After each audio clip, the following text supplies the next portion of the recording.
Oui, salutations à tous les enfants de Dieu, les servantes et serviteurs de Dieu.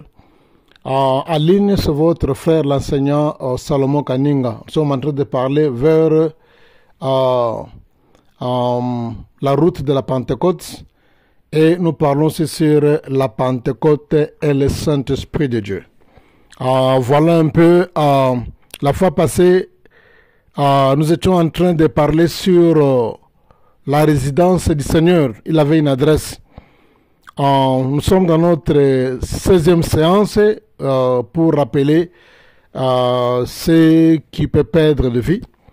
On a parlé sur la résidence du Seigneur. Nous avons dit la fois passée que le Seigneur avait une résidence.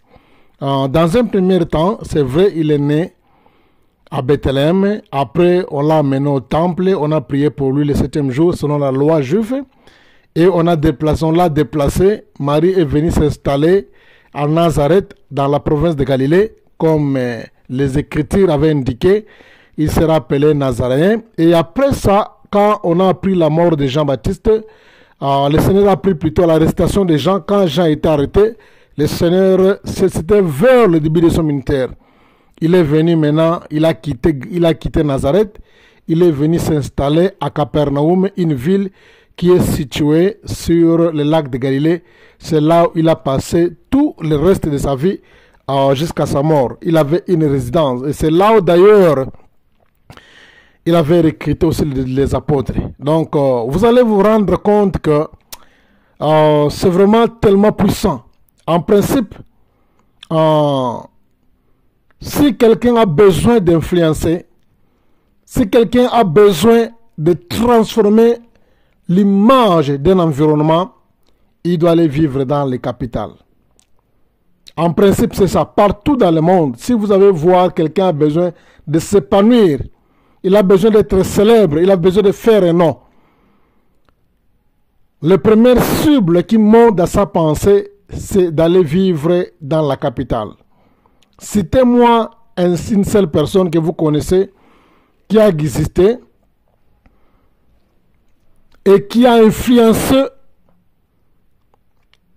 sa zone, son environnement, et qui a vécu dans un coin d'un village. C'est très rare dans l'histoire. Ça se fait, mais c'est très très rare.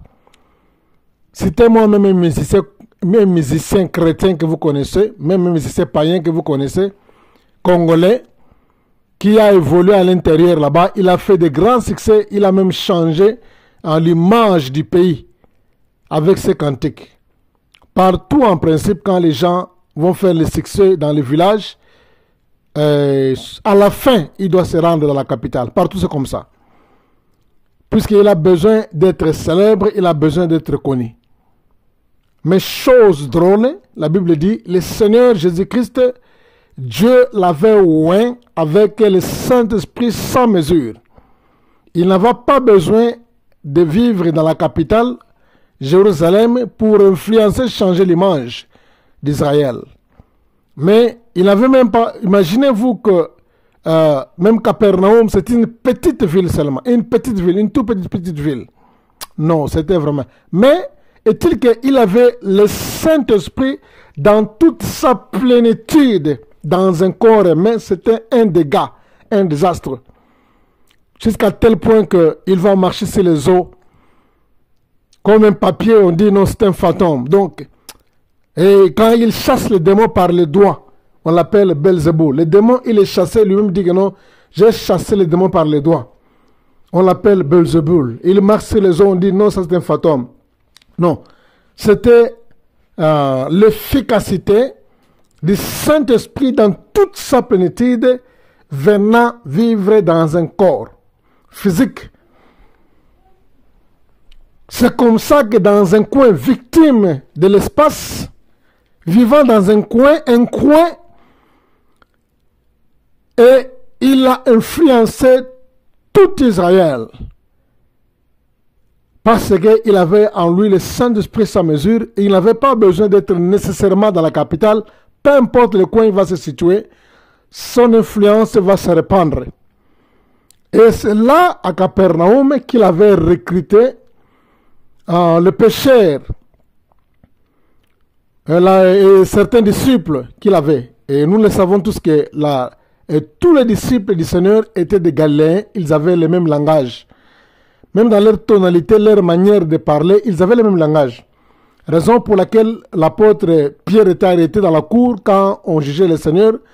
On lui a détecté, pas par la face, mais sa façon de parler. Quand il parlait, certainement on a dit que non, celui-ci, il parle comme les Galiléens. Ils avaient leur façon de parler. Donc, ça, les seuls disciples qui n'étaient pas Galiléens, les seuls parmi tout le monde, parmi les 12, les seuls disciples qui n'étaient pas Galiléens, il n'y en avait seulement qu'un seul. Judas l'Iscariote. Lui, il habitait dans une petite ville qui était située dans le sud de Jérusalem qu'on appelait Cariote. Alors, puisque dans l'Ancien Testament, on avait l'habitude d'appeler les gens par leur ville. Vous voyez, Judas l'Iscariote était le seul disciple du Seigneur qui n'était pas d'origine de Galilée. C'est pourquoi il avait sa façon de vivre qui était différente. Il était comment il se sentait isolé. Il se sentait un peu marginalisé, je peux dire en quelque sorte. Il était de Cariote. Cariote, pourquoi on appelle Judas Iscariote? L'Iscariote n'est pas le nom de la famille, mais c'est le nom de la ville là où il venait. Comme on dit, Élie le Tishbite, Jésus de Nazareth, Paul de Tarse. Donc c'est comme ça qu'on avait l'habitude d'appeler les gens selon leur origine, là où ils venaient. Donc c'est comme ça un peu. Donc en bref, vous allez vous rendre compte que la puissance du Seigneur a influencé, impacté tout Jérusalem parce qu'il était rempli par la puissance du Saint-Esprit sans mesure et il n'avait pas besoin d'être à Jérusalem. Et d'ailleurs, un jour, si vous lisez dans Jean chapitre 7, le verset 2 au verset 4, la Bible dit ceci: un jour, c'était le jour de la fête des tabernacles, c'était un jour de la fête des tabernacles des Juifs. Et quand la fête s'approchait, la Bible dit, ses frères lui dirent: pars d'ici et va-t'en en Judée, afin que tes disciples voient aussi les œuvres que tu fais. Personne n'agit en secret lorsqu'il désire paraître. Non. Donc, les frères du Seigneur, ils ont remarqué que non, mais comment cet homme ici, comment notre frère est en train de vivre dans un coin qui est caché? Ils avaient fait la remarque. La même remarque qu'ils ont fait. Comme je disais au départ que non, toute personne qui a besoin de devenir célèbre, toute personne qui a besoin de devenir influent, quand il a un don, la première des choses, il pense son déplacement dans les centres-villes, dans la capitale. Et les frères du Seigneur aussi, ils ont pensé, ils sont venus, ils ont vu quelqu'un vivre dans Capernaum, dans un coin là-bas. Et ils ont dit, voilà comme la fête s'approchait, ils disent, voilà l'opportunité. Toi, comme tu n'aimes pas vivre à Jérusalem, maintenant l'opportunité là, la fête des Juifs s'approche. Maintenant, va à Judée, puisque Judée, Jérusalem se trouve en Judée, dans la province de Judée. Il a dit que non, comme la fête s'approche, non. Écoute une chose, tout d'abord, vous allez vous rendre compte que Judée, la province était la capitale était Jérusalem. Et Jérusalem était dans la Judée. Et Judée était le territoire confié à la tribu de Juda. Le Seigneur appartenant dans la tribu de Juda, en principe, selon le partage du territoire, il allait venir vivre en Judée. Mais il est allé vivre dans une zone qui n'était pas de leur tribu. Quand la Bible dit il est venu à Capernaum, pour que les Écritures s'accomplissent, et Capernaum était le territoire qu'on avait confié à Zabulon et Nephtali. Comme la Bible dit que non, et le peuple de Zabulon et de Nephtali, ceux qui étaient assis sous l'ombre dans la mort, ils verront la lumière. Il est venu s'installer là-bas afin que s'accomplissent les Écritures. Donc, Capernaum était une province, une zone attribuée, ou bien le territoire des gens qui appartenaient à la tribu de Nephtali et de Zabulon. Mais lui, en principe, son territoire, selon le partage, c'était en Judée.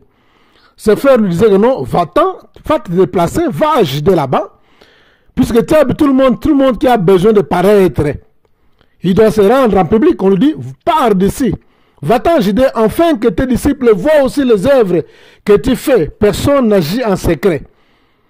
Il agissait en secret. Alléluia.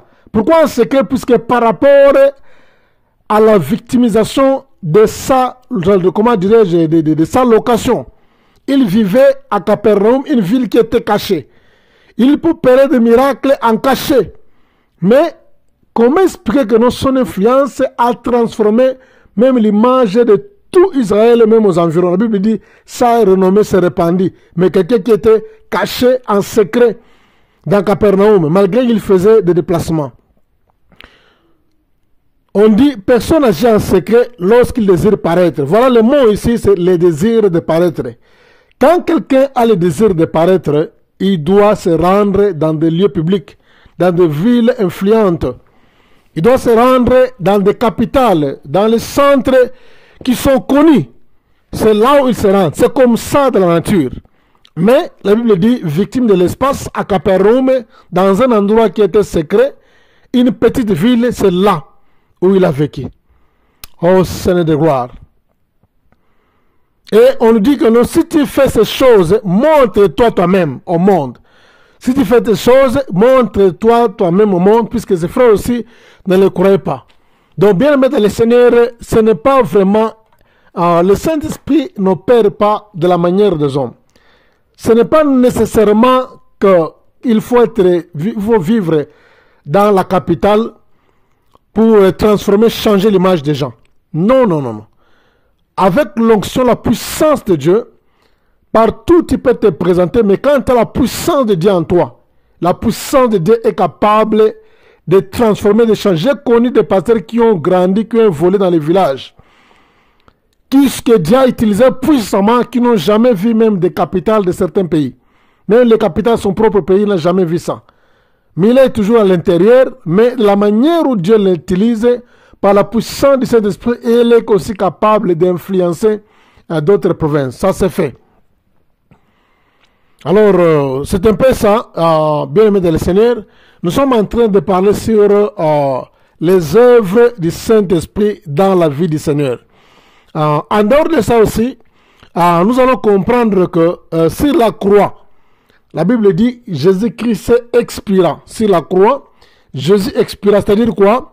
Il avait relâché le Saint-Esprit qui était en lui. L'homme ne peut jamais vivre, l'homme ne peut jamais mourir avec l'esprit à l'intérieur. La mort, c'est la séparation de l'esprit de l'homme intérieur. De l'homme intérieur avec le corps. Quand l'esprit se sépare avec ton corps, on appelle ça la mort. C'est pourquoi on dit sur la croix, il expira. Quand on dit il expira, c'est-à-dire quoi? Le Saint-Esprit devrait se retirer pour que la mort soit constatée. Aussi longtemps le Saint-Esprit était en lui, il ne pouvait pas mourir, puisque le Saint-Esprit est immortel. Et c'est pourquoi la Bible dit il expira, c'est-à-dire quoi? C'est grâce au Saint-Esprit qu'il a trouvé la mort sur la croix, malgré les châtiments qu'on pouvait tout faire, on pouvait le couper en morceaux. Mais aussi longtemps le Saint-Esprit était en lui, il ne pouvait jamais mourir. Le Saint-Esprit l'a aidé à mourir sur la croix. La Bible dit il expira, c'est pourquoi il avait relâché le Saint-Esprit qui habitait en lui. Voilà aussi une des œuvres du Saint-Esprit dans la vie du Seigneur. À la résurrection aussi, Romains chapitre 8, le verset 11, c'est grâce au Saint-Esprit que le Seigneur est revenu à la vie. La Bible dit en Romains 8, 11, si l'esprit de celui qui l'a resté, Jésus-Christ d'entre les morts, habite en vous, celui qui a ressuscité Christ d'entre les morts rendra aussi la vie à vos corps mortels par son esprit qui habite en vous.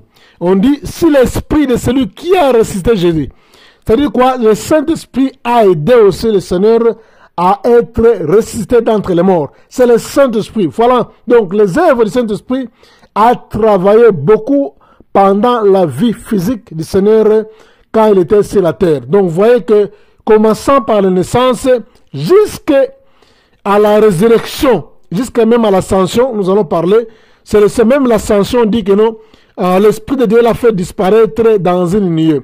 Donc la nuée c'est l'image du Saint-Esprit, la nuée représente le Saint-Esprit, comme dit, la Bible dit, Dieu dirigeait les enfants d'Israël par une nuée, c'est-à-dire quoi? C'est l'image du Saint-Esprit. La nuée qui avait dérobé le Seigneur pendant l'ascension, c'est ça aussi l'image du Saint-Esprit qui a contribué pour son ascension. Voilà un peu, on termine ici pour notre 6e audition.